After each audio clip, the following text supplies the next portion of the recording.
My dad taught my brother to drive, fish, and play guitar. I learned everything from YouTube, never once complained. Then at 26, Dad called for the first time in months. He needed a co-signer. Guess which son he asked? My name's Jake, I'm 26, and I want to tell you a story about the day my father finally called me. Not because he missed me. Not because he wanted to check in or hear about my life. He needed something. And the fact that I wasn't even surprised tells you everything you need to know about how I grew up.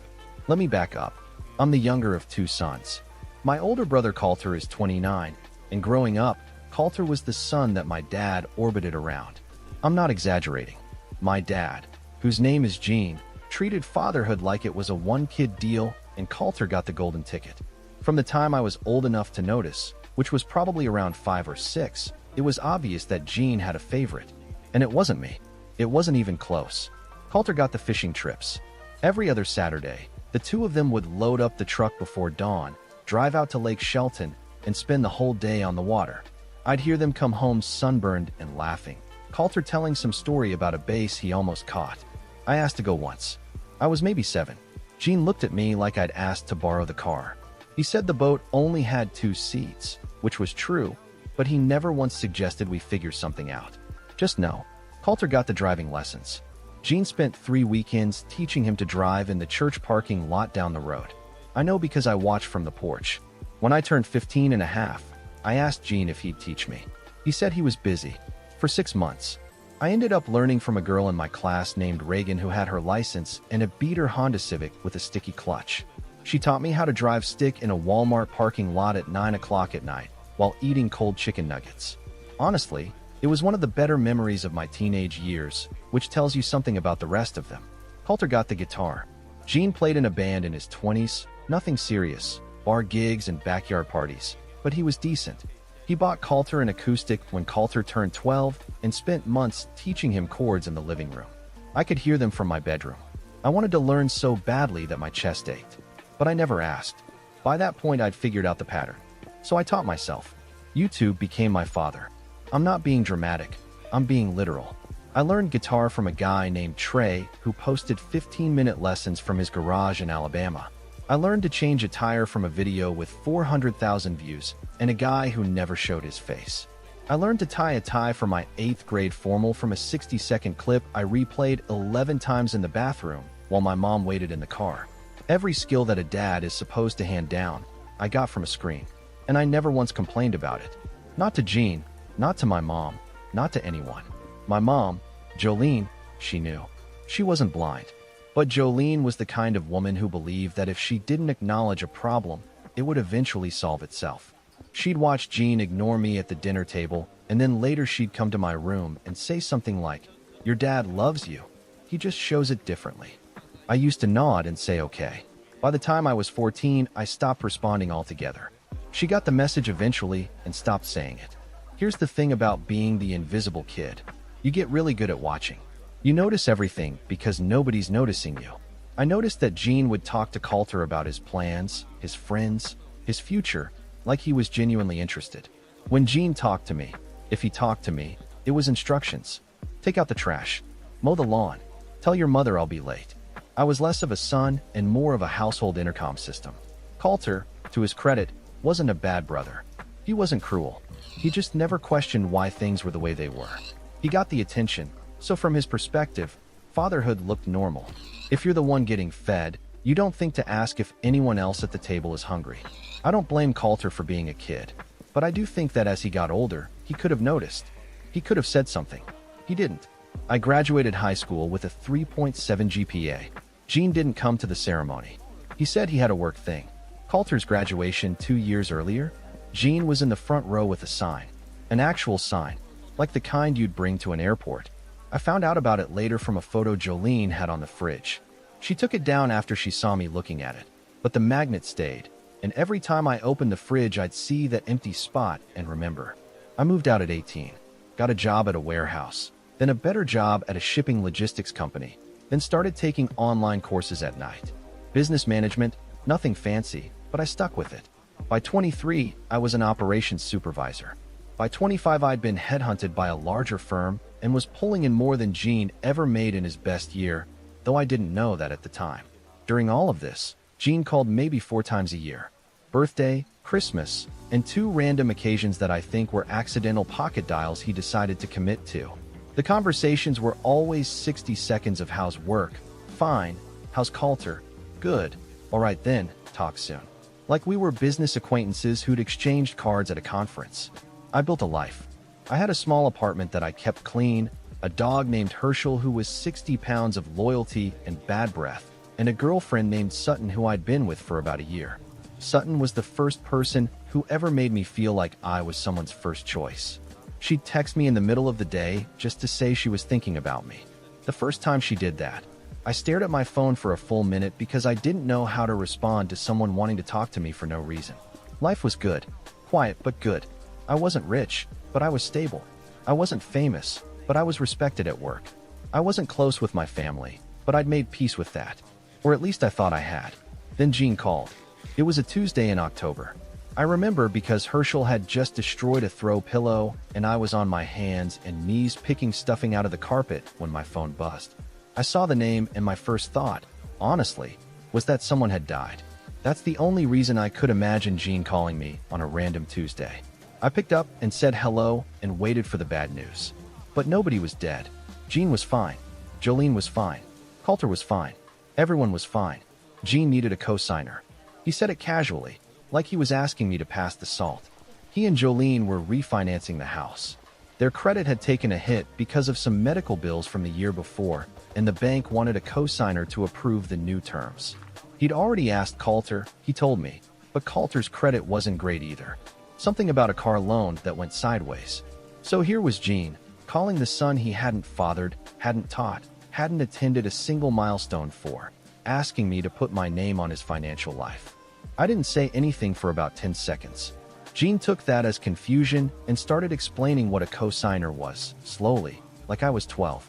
And something about that, the assumption that I wouldn't even know the word, that's what made my hands start shaking. Not the audacity of the ask, the assumption that I was still the kid who didn't know anything. I told him I'd think about it.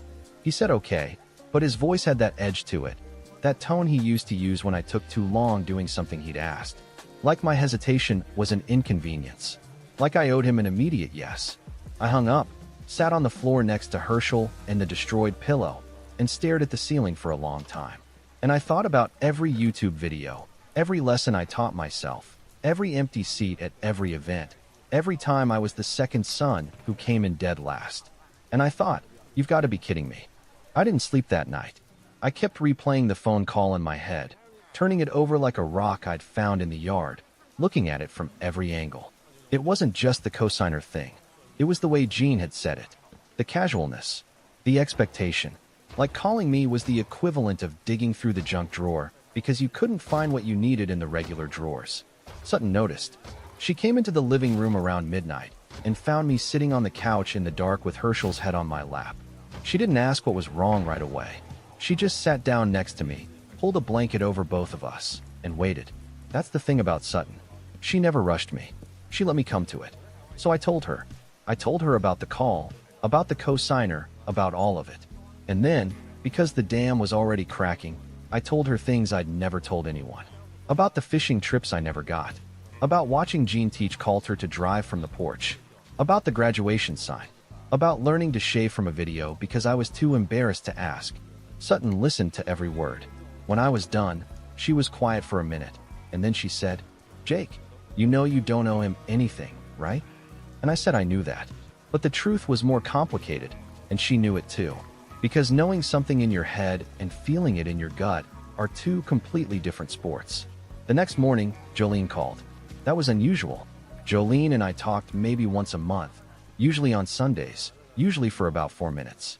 But this was a Wednesday morning, and I could tell from her voice that Jean had briefed her on the situation and she'd been deployed. She started soft. "Hey honey, how are you? I miss you. We should get together soon." Then she eased into it. "Your dad mentioned he talked to you about the house." I said yeah, he did. She said it would really mean a lot to them. She said the medical bills had been rough and Jean was too proud to explain the details. Then she said, "You've always been so responsible, Jake.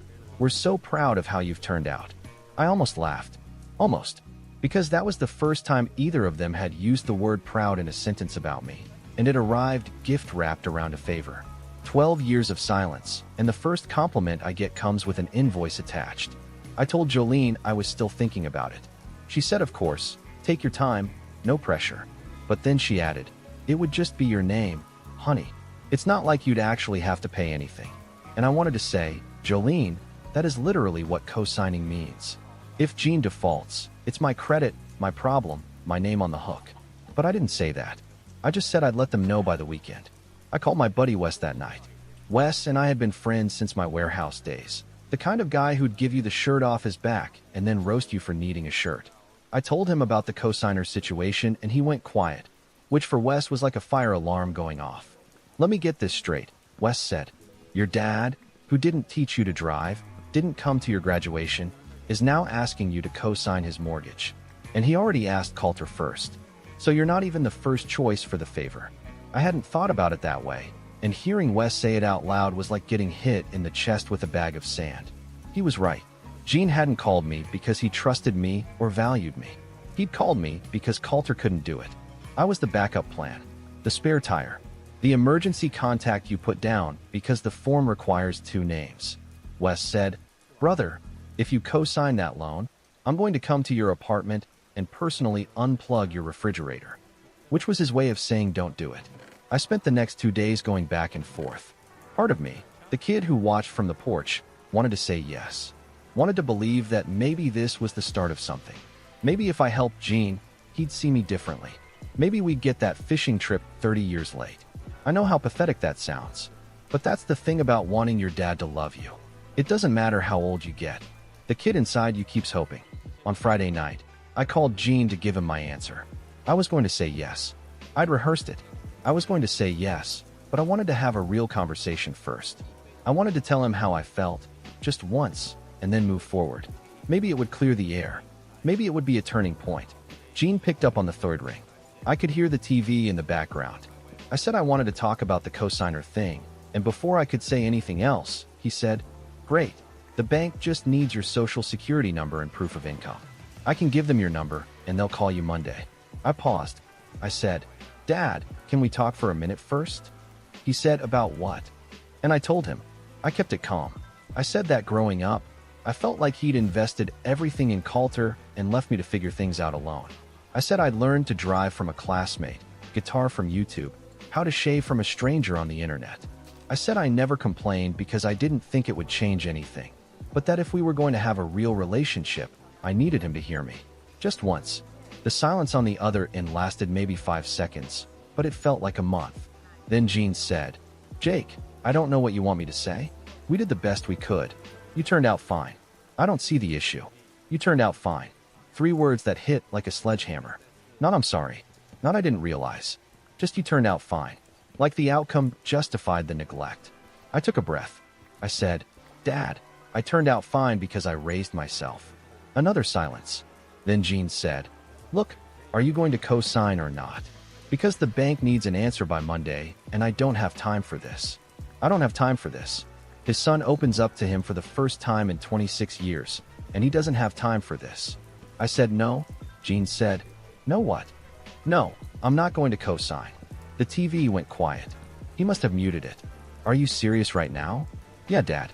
I'm serious. After everything we've done for you? After we put a roof over your head for 18 years? This is how you repay us. I wanted to ask what exactly the everything was. I wanted to say that a roof and food are the legal minimum and don't earn a gold star. But I was shaking again, and I knew that if I kept talking, I'd either say something I regretted or start crying, and I wasn't going to do either. I said, I'm sorry, but I can't do it. Good night, Dad. And I hung up. 45 seconds later, Jolene called. I didn't answer. She called again. I didn't answer. Then my phone buzzed with a text from a number I hadn't heard from in weeks. Coulter. It said, Dude, just co-sign the loan. Don't make this into a thing. Don't make this into a thing. Like I was the one who'd made it a thing. Like I'd created the problem by acknowledging it existed. I turned off my phone, sat on the bathroom floor, and stayed there for a while. Herschel came in and lay down next to me with his chin on my shoe. I put my hand on his head and I said, out loud, to a dog, I think I just lost my family. And the crazy part is that it didn't feel like losing something. It felt like finally admitting that I'd never had it to begin with. Sutton found me there 20 minutes later. She didn't say anything wise or profound. She sat down on the cold tile, put her arm around me, and said, "I'm here."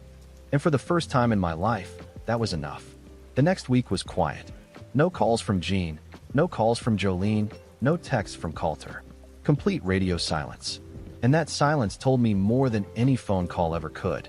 To my family, I wasn't a person who'd just been vulnerable for the first time.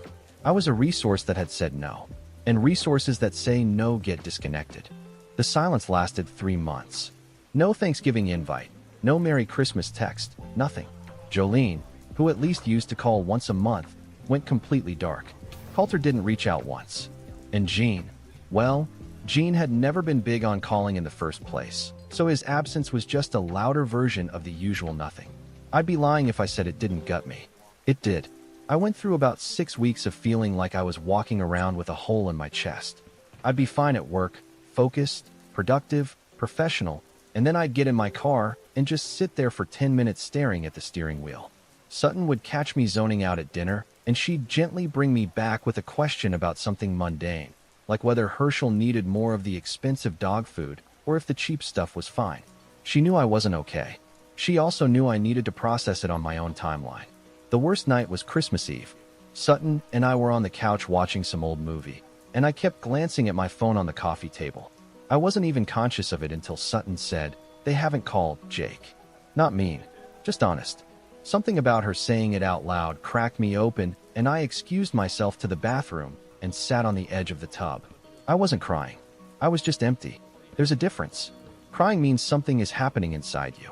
Empty means everything already happened, and now there's just the aftermath. I made a decision that night. I was done waiting for Jean to become the father I needed. I was done hoping Jolene would stand up for me. I was done expecting Coulter to notice. They'd shown me who they were, consistently, for 26 years, and I'd finally run out of reasons to pretend otherwise. So I threw myself into the only thing that had never let me down. Work. My company, a logistics firm called Bridgepoint, was growing fast.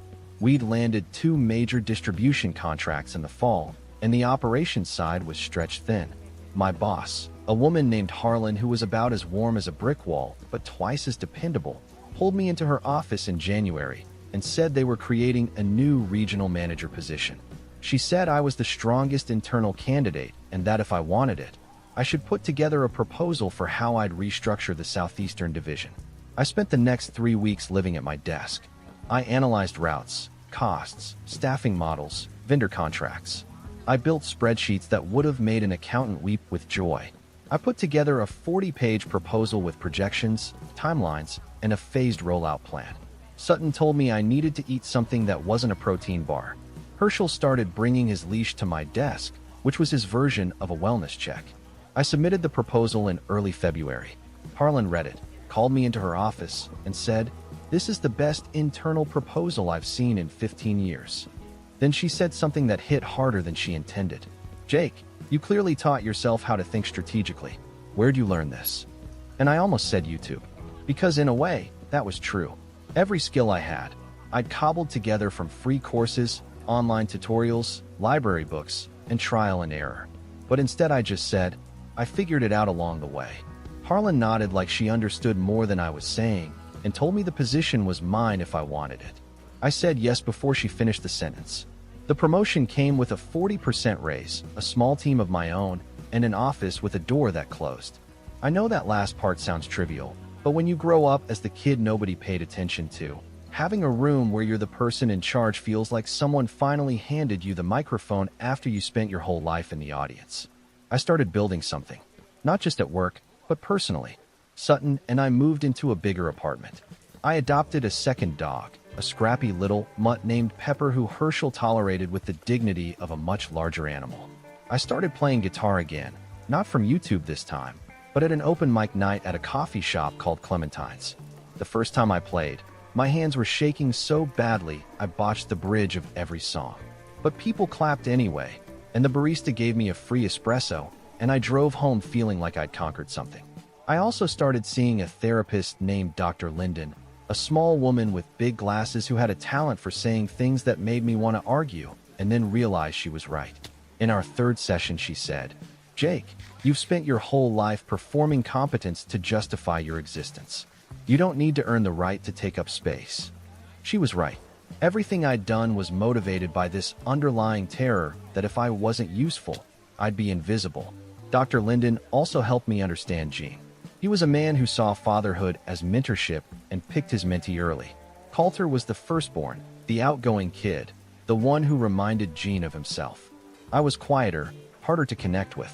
Gene didn't have the tools to bridge that gap, so he just didn't. It wasn't malice. It was negligence. And negligence, Dr. Linden said, can do just as much damage as cruelty. Around April, something unexpected happened. I got a call from a guy named Sullivan who worked at a company called Meridian Freight.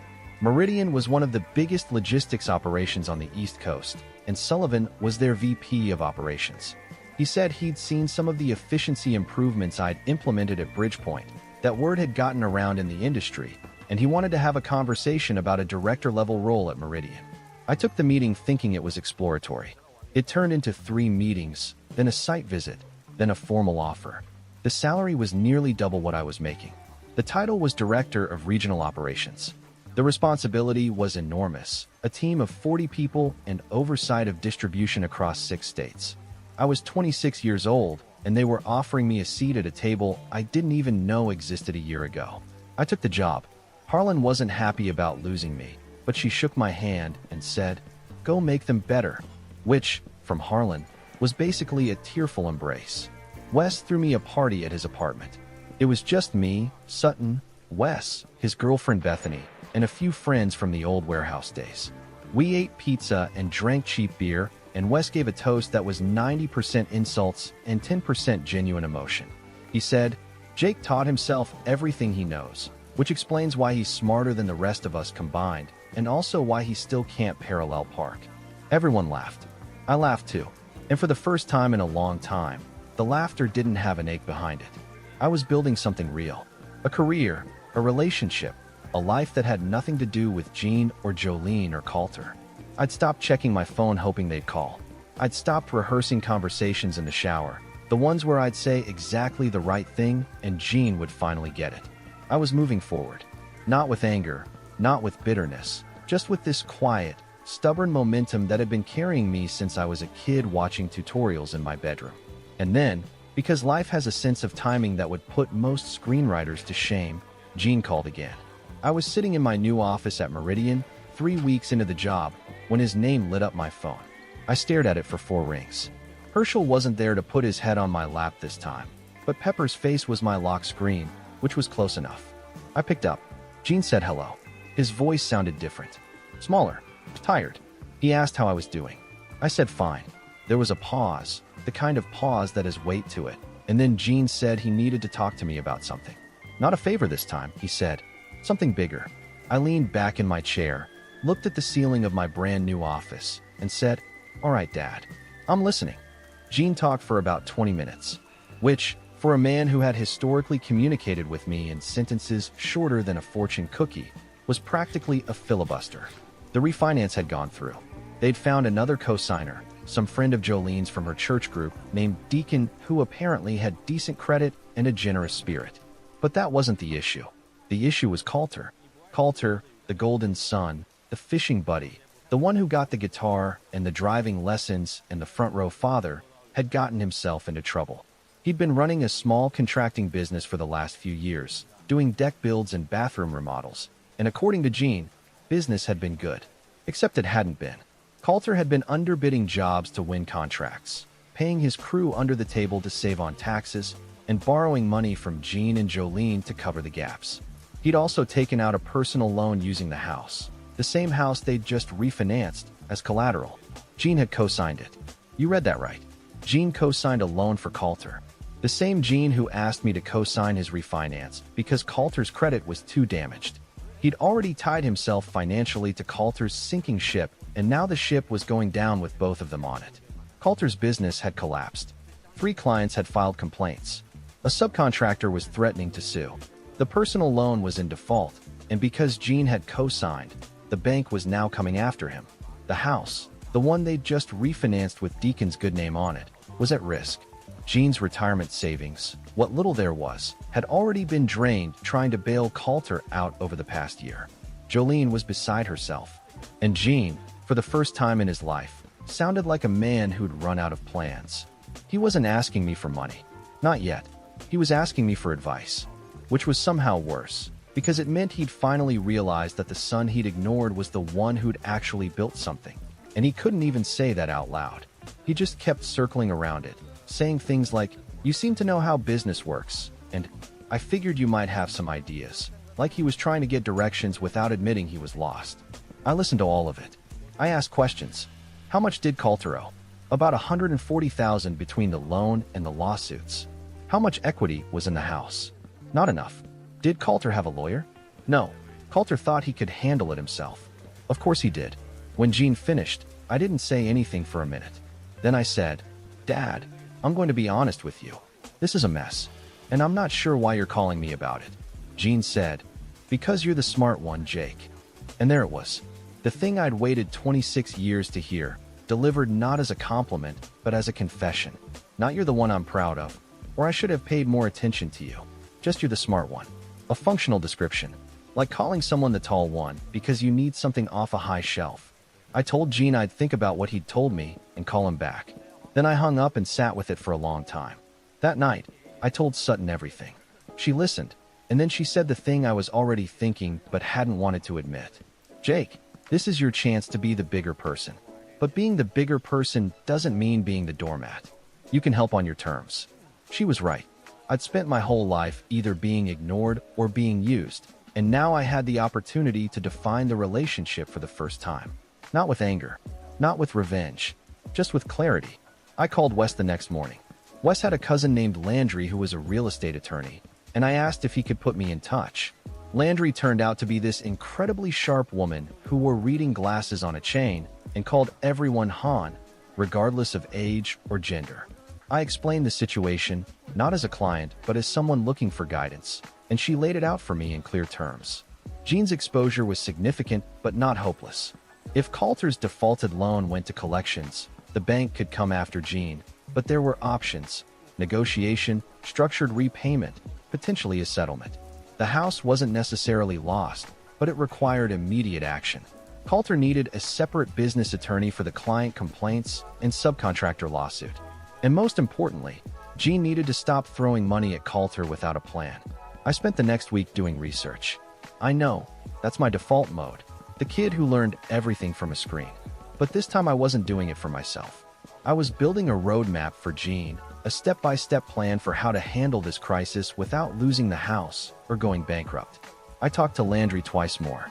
I pulled together a list of attorneys in Jean's area who specialized in contractor disputes. I even ran numbers on what a realistic settlement offer might look like based on the debt amounts. I put it all in a folder. A real folder, not digital. I printed everything because Jean distrusted anything that existed only on a screen.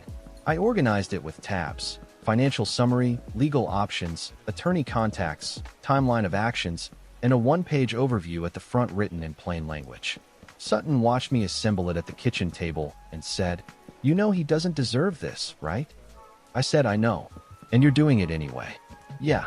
She kissed my forehead and went to bed, and I sat there for another hour, staring at the folder, thinking about what I was actually doing. Because this wasn't about Jean. Not really. This was about me. This was about proving, once and for all, that the son who was ignored could be the one who saved the family. Not for credit, not for validation, just because it was the right thing to do and I was the only one capable of doing it. I drove up to Jean and Jolene's house on a Saturday morning. It was a 3-hour drive, and I spent most of it rehearsing what I was going to say and then throwing out the rehearsal and starting over. I brought Herschel with me because having a dog in the car makes every hard thing slightly easier. When I pulled into the driveway, the house looked smaller than I remembered. The gutters needed cleaning. The lawn was patchy. There was a faded American flag on the porch that had been there since I was 12. Coulter's truck was parked on the street, which I hadn't expected. I sat in the car for a minute, rubbed Herschel's ears, and said, "All right, buddy, let's go be the bigger person." Jean opened the door. He looked older. The kind of older that happens fast, when stress compresses the years. Jolene was behind him, and she had that look on her face, that tight-lipped, eyes wet look of a woman who'd been crying recently and was trying very hard to pretend she hadn't been. Coulter was sitting at the kitchen table. He looked up when I walked in, and I could read his face immediately. He was embarrassed, defensive, and just barely containing resentment. Here was his little brother, the invisible one, walking in with a plan to fix the mess he'd made. That had to sting. I set the folder on the table and said, "I'm not here to lecture anyone. I'm not here to say I told you so. I'm here because this family is in trouble and I have a plan to get you out of it. But there are conditions." Jean blinked. "Conditions?" "Yeah, Dad. Conditions." I opened the folder and laid it out. Every document, every option, every phone number. I walked them through it step by step. The settlement strategy for Coulter's loan, the attorney referrals for the lawsuits, the repayment plan that would protect the house, all of it. And then I said, "Here's the condition. I'll manage this process. I'll coordinate with the attorneys, I'll negotiate with the bank, and I'll make sure this gets resolved. But in exchange, I need something from this family that I've never gotten." The room went dead silent. Jolene's hand went to her mouth. Coulter leaned back in his chair. Jean just stared at me. "I need you to see me," I said. "Not when you need something. Not as a backup plan. I need you to actually see me." Nobody spoke for a long time. The kitchen clock ticked. Herschel's tail thumped against the floor.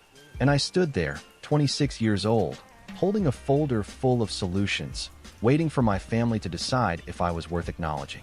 Jolene broke first. She started crying. Not the quiet kind. The kind where your whole body gets involved and you have to grab the counter to stay upright. She said, "Jake, I'm so sorry. I'm so sorry." And she kept saying it, like if she said it enough times it would fill in all the years. Jean didn't cry. Jean isn't built that way. But something shifted in his face. The stubbornness, that concrete wall he'd kept between us for as long as I could remember, cracked. Not all the way, but enough. He looked at the table, then at the folder, then at me, and he said, "I don't know how we got here." And I said, "I do, Dad. You chose one son and forgot the other. And the one you forgot taught himself everything you should have taught him. And now he's the one standing in your kitchen with a plan to save your house." It wasn't mean. I didn't yell. I said it the way you'd state a fact about the weather. Clear and undeniable. And Jean heard it. I could tell because he didn't argue. He didn't deflect. He just nodded, slowly, like a man absorbing a punch he knew he deserved. Coulter was a different story. Coulter sat there with his arms crossed and his jaw tight. And after a minute he said, "So what? You're the hero now? You come in with your fancy job and your folder, and suddenly you're better than everyone." I looked at my brother. My older brother, who got every advantage, every ounce of attention, every lesson, and every Saturday morning on the lake. My brother who was sitting in our parents' kitchen because his business had collapsed and he didn't know what to do. And I said, "Coulter, I'm not better than you. I'm just the one who had to figure things out on his own. And right now, you need someone who knows how to figure things out. So you can either let me help or you can keep sinking. But I'm only going to offer once." He didn't say anything for about 30 seconds. Then he uncrossed his arms and said, quietly, "Fine." That was good enough for me. Over the next 4 months, I managed the entire recovery. Landry negotiated with the bank and got the defaulted amount reduced by nearly 40%. I connected Coulter with a business attorney named Boyd who handled the complaints and the lawsuit. 2 complaints were resolved with partial refunds. The lawsuit was settled out of court for a fraction of the original amount because Boyd discovered the subcontractor had failed to file proper lien paperwork, giving Coulter leverage he didn't know he had. I set up a repayment plan that protected the house. I reviewed every document, every counteroffer, every legal filing. I was on the phone with attorneys and bank reps at least twice a week, usually during lunch in my car at Meridian. Sutton kept me grounded. She'd remind me to eat, to sleep, to take Herschel for a walk, to play guitar, to exist as a person and not just a crisis manager. Dr. Linden helped me process the emotional side, the anger that would flare up at random moments, the sadness that crept in when I was too tired to keep it out, the complicated grief of helping a family that had never helped me. By the end of it, Jean's financial situation was stabilized. The house was safe. Coulter's legal issues were resolved. The total cost to Jean was about $35,000, which was painful but survivable, compared to the $140,000 catastrophe it would have been without intervention. And I hadn't put a single dollar of my own money into it. I'd given them something more valuable: time, knowledge, and the competence that comes from spending your entire life solving problems alone. Now here's the part that matters. About a month after everything was settled, Jean called me. It was a Sunday afternoon. I was on the couch with Sutton, watching football, and Herschel was asleep on my feet. I picked up expecting a question about a document or a bank statement. Instead, Jean said, "Jake, are you busy?" I said no. He said, "I was thinking about going fishing next Saturday. Out at Lake Shelton. Haven't been in a while. Wondering if you'd want to come." I didn't say anything for a second. Sutton looked at me and mouthed, "What?" And I held up a finger. "You're asking me to go fishing," I said. "Yeah," Jean said. "If you want. No pressure." I could have said no. Part of me wanted to. Part of me wanted to say, "You're 30 years late, Dad." And that part wouldn't have been wrong. But Dr. Linden had said something in our last session that stuck with me. She said, "Jake, forgiveness isn't saying what happened was okay. It's deciding that what happened doesn't get to control what happens next." I said, "Yeah, Dad, I'll come." That Saturday, I drove up to Jean's house at 5 in the morning. He was already on the porch with 2 travel mugs of coffee and a tackle box that looked like it hadn't been opened in years. We loaded the truck in the dark and drove to the lake in mostly silence, but it wasn't the bad kind of silence. It was the kind where 2 people are trying to figure out how to be around each other without a crisis forcing them together. We sat on the boat for 4 hours. Jean caught a smallmouth bass. I caught nothing. Absolutely nothing. Not even a nibble. Jean laughed, and I laughed, and it was the first time I'd heard my father laugh with me instead of near me. At one point he looked over and said, "You know, you hold the rod wrong." And I said, "Nobody ever taught me." Jean went quiet. Then he said, "Yeah, I know." And he reached over and adjusted my grip, gently, the way a father teaches a son, 30 years late, but not 30 years too late. I'm not going to pretend everything was perfect after that. It wasn't. Jean is still Jean, a man built from stubbornness and silence in a generation that didn't believe in talking about feelings. We don't have deep conversations. We don't hug at the end of visits. But he calls now, every couple weeks, sometimes about nothing, sometimes to tell me about something he saw on the news or to ask how Herschel is doing. And each call is a little longer than the last. Jolene and I talk every Sunday. She cries less now. She asks about Sutton, about work, about Pepper. She sent me a birthday card last year that just said, "I see you, honey." I put it on my fridge with a magnet, right where the old photo used to be. Coulter and I are cordial. We'll never be close, I think. He carries too much guilt about what he got, and I carry too much awareness of what I didn't. But he texted me on my birthday, which was a first, and he sent a photo of his daughter, my niece, who was born last spring. Her name is Waverly. I have the photo saved on my phone. Sutton and I got engaged in August. I proposed on the porch of our apartment with Herschel and Pepper at my feet. She said yes before I finished the question. We're getting married next fall. Jean and Jolene are both invited. So is Coulter. So is Waverly. So is Wes, who has already informed me that his best man toast will be 70% roasting and 30% crying. I'm 27 now. I'm a director at Meridian. I play guitar at Clementine's on Thursday nights. I drive a truck I bought myself. I know how to fish, sort of. I know how to change a tire, tie a tie, fix a leaky faucet, cook a steak, file taxes, negotiate a contract, and build a life from scratch. I learned all of it myself. And for a long time, that was the loneliest fact about me. But here's what I figured out. The kid who had to teach himself everything didn't grow up broken. He grew up resourceful. He grew up into the kind of man who could walk into a crisis with a folder and walk out with a family. Not the family he deserved as a kid, but the family he's choosing to build as an adult. My dad taught my brother to drive, fish, and play guitar. I learned everything from YouTube. And when the time came, the YouTube kid was the one who saved the house. I'm not angry anymore. I'm not waiting by the phone. I'm just Jake, sitting on my porch with my dogs and my fiancée, playing a guitar I taught myself, living a life I built with my own 2 hands. And honestly, I wouldn't trade that for anything. Not even a Saturday on the lake 30 years ago. Because the man who went fishing that morning earned it. Every cast, every quiet laugh, every awkward silence. He earned it all. And the kid watching from the porch? He finally got off the porch.